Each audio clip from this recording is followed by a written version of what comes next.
You wouldn't believe the night I had last summer, sitting there in my kitchen in Austin, Texas, rinsing off a dinner plate around dusk, when this heavy knock rattles the front door, not your friendly neighbor tap, but something insistent, like trouble announcing itself.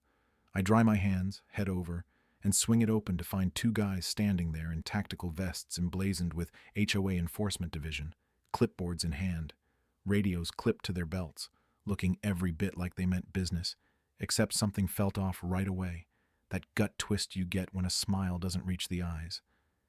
The tall one, with a buzz cut and a faint scar snaking over his brow, locks eyes and says, "Mr. Harlan, you've violated neighborhood codes. Per policy, vacate this property in 48 hours. And just like that, my quiet evening flips into chaos, my heart pounding not from fear exactly, but from this sudden rage bubbling up because this house, it's mine. Paid off after years of scraping by, raising my boys alone after the divorce, pouring sweat into every repair. How dare they show up like this, acting like they own the place? I laugh at first, short and sharp, thinking it must be some prank. Maybe the guys from work messing around. But no, they're dead serious. The shorter one with those mirrored shades, even in the fading light stepping forward, growling, "Doesn't matter if you think you own it. You're out of compliance, authorized eviction, pack up, or we escalate." Escalate? That word hangs there, heavy, and I feel this mix of disbelief and fury rising, because I've dealt with the HOA before, sure, over dumb stuff like my grass being an inch too long or the mailbox color not matching regs, but they send letters, fines, not these goons in vests that look printed off some online surplus site, no real badges, just laminated junk in their radios, silent, not a crackle, nada. I cross my arms, steady my voice. "Who sent you? What's the violation code? Name the HOA president because I chatted with her, Linda Reyes, at the last meeting about the community pool." And they shift, uncomfortable, the tall one leaning in closer, his breath hot. "We're not debating, sir. Leave quietly, or we handle it our way." That threat laced with this smug certainty, like they figured I'd crumble, scared of authority. But man, after everything, losing my wife, juggling jobs to keep the roof over us, I wasn't about to let these frauds bully me out of my home. Not when deep down I knew this smelled like a scam, maybe tied to those rumors floating around Austin about shady developers eyeing our neighborhood for condos, pressuring folks to sell cheap through intimidation. They don't budge at first, just stare me down. And I slam the door, lock it, pacing the living room now. Phone in hand, but hesitating.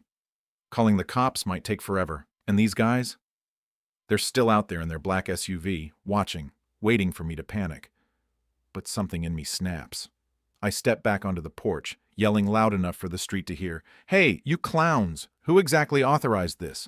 Show me real papers, not this garbage template you shoved at me," waving the flimsy sheet they'd handed over. No seal, no signature, just bolded nonsense about Code 12A non-compliance, mandatory vacate. The tall one climbs out, striding over with that deliberate walk, jaw twitching. "You're asking too many questions for a guy about to be on the street." And I close the gap, adrenaline surging.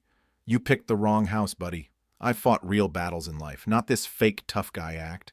Our voices rising, his partner joining now, shoving another paper, sneering. "Read it and weep. We don't need you to believe us, just to go. Most folks are too scared to argue." Scared? That hits deep, because yeah, part of me was the isolation of it, the what if they're real doubt creeping in. But I wasn't folding, not when this felt personal. Like they targeted me because I'm a single dad, no immediate family nearby. Easy mark in a community where HOA rules sometimes feel more like power plays than protection. Folks whispering about board members cozy with real estate sharks looking to flip properties. Then, just as the tension coils tight, headlights turn the corner. 3 vehicles rolling slow, and my chest loosens a bit because I know those cars. It's my old Navy buddies, here for our annual reunion. Guys like Mike Donovan, the leader with that steely gaze and graying beard, followed by Alex Rivera, Ben Tate, Chris Nolan, Derek Hale, and Luke Vance, all former SEALs, brothers who'd seen hell overseas and come back unbreakable. They pile out, sensing the vibe instantly, Mike stepping up first. "Jack, what's this mess?" And I gesture at the imposters. "These jokers say I'm evicted by the HOA, 48 hours or else." The guys exchange glances, Ben letting out a bark of laughter. "HOA enforcement? Never heard of that crap?" And they close in, Alex eyeing their vests. "Those patches look fresh off Amazon. No wear, real gear's beat up. while Chris demands, "Show credentials, statute, code, who's your boss?" The imposters bristle, the tall one snapping, "This doesn't concern you, official business." But Mike cuts in cold. "You made it our business now," snatching their fake notice, holding it up. "This? My kid could fake better, no legals, nothing binding." It's electric then, words flying like punches, Derek mocking their toy radios. "Gonna call for backup on those? Dollar store specials?" Luke leaning in. "What's the play here? Scare 'em out, loot the place, sell to developers. We've heard the rumors." And the shorter one snaps back, mired in sweat now. "Watch your mouth or you'll regret it." But Ben just grins sharp. "Or what? Arrest us with your pretend authority?" The sarcasm dripping, their bluff crumbling under these men who know real threats, real stakes. Neighbors start peeking out, curtains twitching, a few stepping onto porches with phones up, recording. And that's when it shifts. The imposters realizing they're outnumbered, outmatched, their scam exposed in broad view. But they don't back down easy. The tall one jabs a finger. "You're interfering with federal duties. That's obstruction." And Mike laughs outright. "Federal? HOA ain't federal, and neither are you. You're frauds banking on fear." More headlights. Our seventh buddy, Ethan Kane, pulling up late, broad as a door, scanning the scene. "HOA cops? That's hilarious." And he piles on, dismantling their gear point by point. Vest stitched wrong. Radio dead.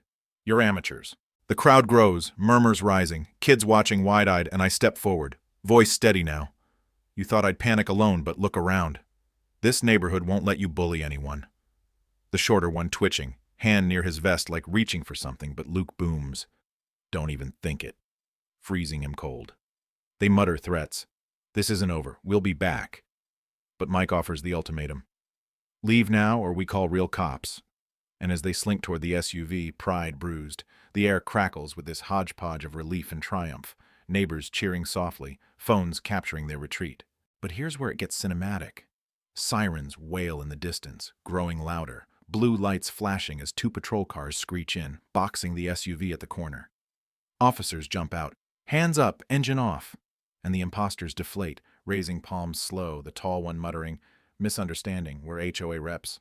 But Sergeant Ramirez, grizzled and no-nonsense, shines his light inside. "Props, fake as hell," yanking a vest. "Online junk, impersonation's a felony, boys." I shout over, "They threatened me, fake eviction, said escalate if I didn't leave." And neighbors chime in, videos handed over, one yelling, "Call Linda Reyes, she'll confirm they're liars." The cuffs click, rights read crisp, the shorter one glaring at me. "You'll regret this." But I stare back. "No, you'll regret targeting a man with brothers like these." As they're shoved into the squad car, the street erupting in chatter, handshakes, thanks from folks I'd barely spoken to before. Turns out these guys were part of a ring tied to greedy developers, exploiting HOA gripes to force sales. My stand, our unity, blew it open. The next day, Austin buzzes. Facebook posts, local news clip, fake enforcers busted after vet standoff. Neighbors stop by, Mrs. Gomez trembling, if they'd hit my door with the grandkids. And at the community meet, Linda Reyes declares, "No intimidation here. We're neighbors first." Applause rolling as stories pour out. Scam calls, suspicious knocks, sparking a watch group. Sitting with the guys later, fire pit glowing, Mike says soft, "Fear wins alone, but together, unbeatable." And I nod, reflecting how close I came to doubting myself, how this house symbolizes not just bricks, but hard-won peace. Yet it hits me. The real debate lingers. HOAs protect or overreach? They keep order, sure, but when rules twist into control, who's watching the watchers? Makes you wonder if community power sometimes masks bigger games. What do you think? Have you faced HOA drama or scams like this? Was I right to stand firm, or should folks always call cops first? Drop your stories below. Hit subscribe if these real-life twists hook you. We're stronger sharing, right?